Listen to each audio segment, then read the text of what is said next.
The Nintendo Switch 2. It's been more than a year since the Switch OLED launched, and this thing was awesome. The display was much improved over the originals.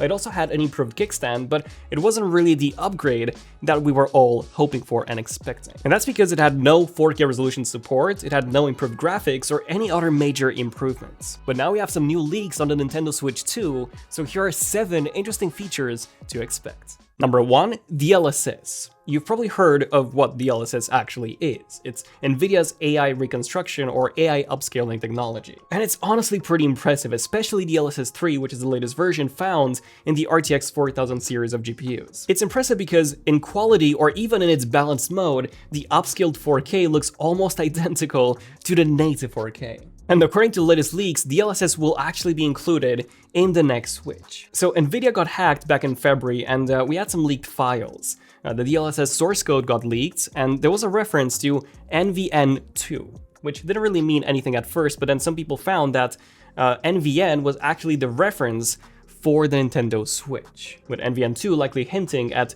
the second-gen Switch. And apparently this was also hinting at the next Nintendo console utilizing DLSS. DLSS 2.2, not 3, which is the latest one, but 2.2. And that's actually pretty good, because 1, it means that the console has been in development for quite some time now, and 2, we should see it earlier than expected. And DLSS will be crucial for a Switch 2, and that's because the Switch OLED maxes out at 1080p when docked. Most games are 30 frames per second, and the ones that are 60 are actually at a dynamic 1080p resolution, which doesn't look great at all on a 4K TV. So with DLSS, we should be getting full 4K support, which would look very, very sharp on a TV, even though this would still be upscaled.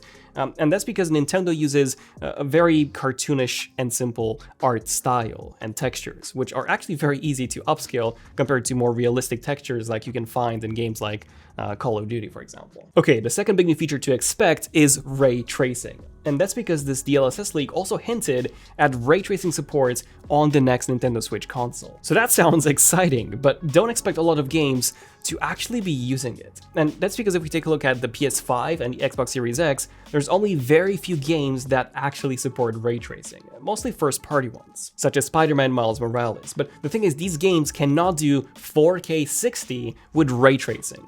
Ray tracing is usually limited to 30 frames per second, or if it's 60, it is not 4K, it is like 1440p or even 1080p. Which means that if the Switch 2 actually uses ray tracing in games, that would be at very likely 1440p upscaled to 4K using DLSS, and then at a frame rate of 30 FPS. And I do actually think that some Nintendo games could benefit from this, such as Splatoon. I think that's the best example. There's a lot of reflections in that game, but other than that, I don't see the Nintendo art style benefiting that much from ray tracing. Okay, the third big new feature is that the overall performance is set to be up to 6 times more powerful than the current Switch. And that's because we now have some more details on the actual chip, which is said to be the Tegra 239. Now, this has been rumored since 2021, but now we have some specifics and some actual specs thanks to an NVIDIA leaker. So the CPU is said to be an 8-core chip, based on the ARM Cortex A78C and A78 architecture. Also, this will be an Ampere-based GPU, just like the RTX 3000 series,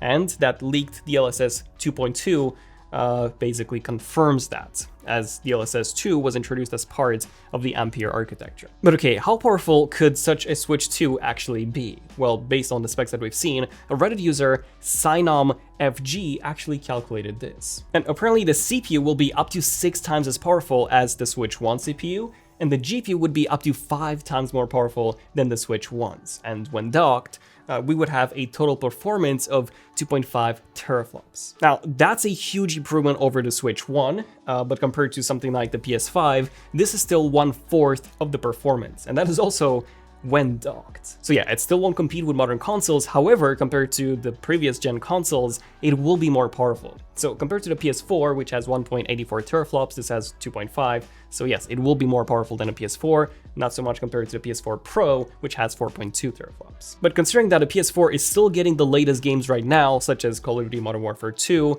Horizon Forbidden West, God of War Ragnarok, so those are still available on the PS4, however in 1080p 30 or 60 at most, it likely means that the Switch 2 will be able to do 1080p 30, but then upscale that to 4K. And that's pretty impressive considering that I'm talking about games as big as God of War Ragnarok. So the fourth thing that you should know is that AAA games are finally coming to Nintendo with the Switch 2. In fact, Call of Duty is probably the biggest one. As you probably know, Microsoft is in the process of buying Activision Blizzard for $68.7 billion. Sony is of course against this. They want Call of Duty on their platform and not exclusive to Xbox or on Game Pass. So Microsoft then offered Sony a 10-year deal to have Call of Duty on PlayStation. But the thing is, even after those 10 years would expire, it would still be available on PlayStation, but likely you would have more bonuses on the Xbox. Now, Sony hasn't accepted that 10-year deal yet, but in the meantime, Microsoft offered the same deal to Nintendo,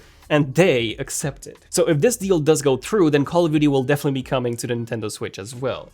Although it won't happen until maybe 1 or 2 years from now, at least. And number 5 is that the Nintendo Switch 2 will actually be very different. And I would say that this is actually the most interesting thing about it. So Miyamoto actually had a very interesting remark to make, which is very thought-provoking. So this is what he said. Nintendo's strength is in creating new games. With new hardware, we would like to propose unique games that cannot be realized on existing hardware. So yeah, he mentioned new hardware and then also that unique games would be impossible to do on existing hardware. But the thing is that the Switch 2 would simply just be a graphical upgrade, which means that it would be more than that. You know, it needs to have some unique features, hardware features, that will allow it to run games in such a way that they simply cannot run at the moment on the original Switch, like the haptics we had on the first Switch.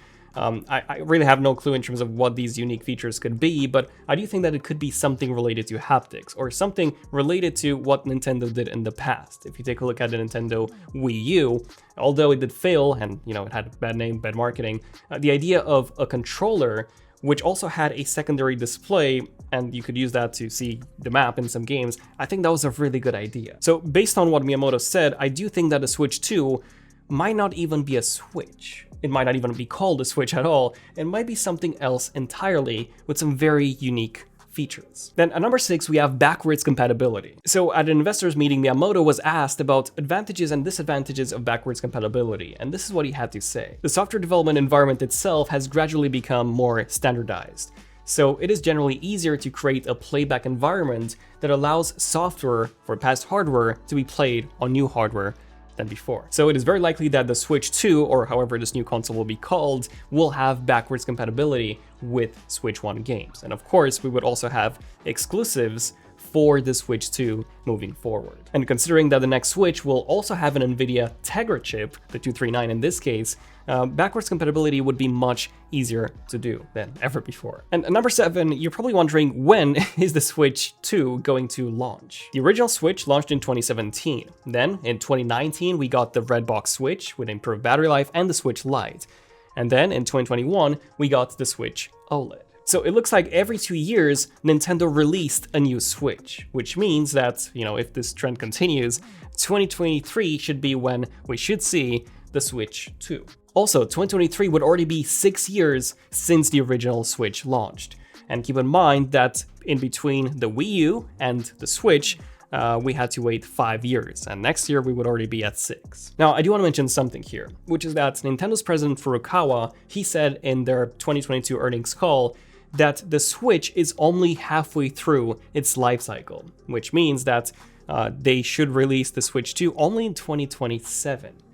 But I don't actually think that this is what he really meant. I think that what he really meant is that the Switch would still be sold when the Switch 2 launches. It won't actually be discontinued. And it also means that the Switch 2, when it launches, will also be more expensive than the Switch 1. Otherwise, they wouldn't just keep the Switch 1. This, of course, reinforces that idea of backwards compatibility. Nintendo can then say, these are all of our consoles that we sell right now, and you can pick whichever you want at whatever price point you want, and the games will run better, of course, if you pick the Switch 2, but you'll be able to play the same games on each of our consoles. Personally, I'm really excited to see what sort of graphical improvements we get, and also what sort of unique new features Nintendo introduces. Now, if you don't want to wait until next year, you can of course grab a Switch OLED or an original Switch.